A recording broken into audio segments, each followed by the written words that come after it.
কবিতাটি মূলত একাকিত্ব, নিঃশব্দ রাত্রি, কল্পনা, বিরহ ও গভীর আবেগের অনুভূতি নিয়ে রচিত।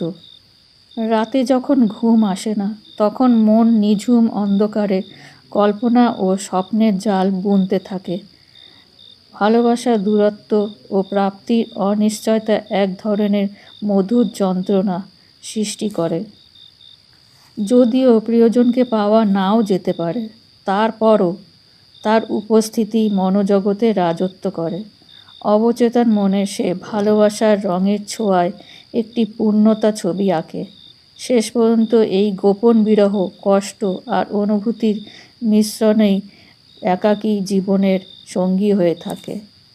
সংক্ষেপে, অপ্রাপ্য ভালোবাসা, অন্তর্দহন, নিঃসঙ্গতা আর কল্পনার আশ্রয়, এসবের মিশেলই কবিতার মূল ভাব।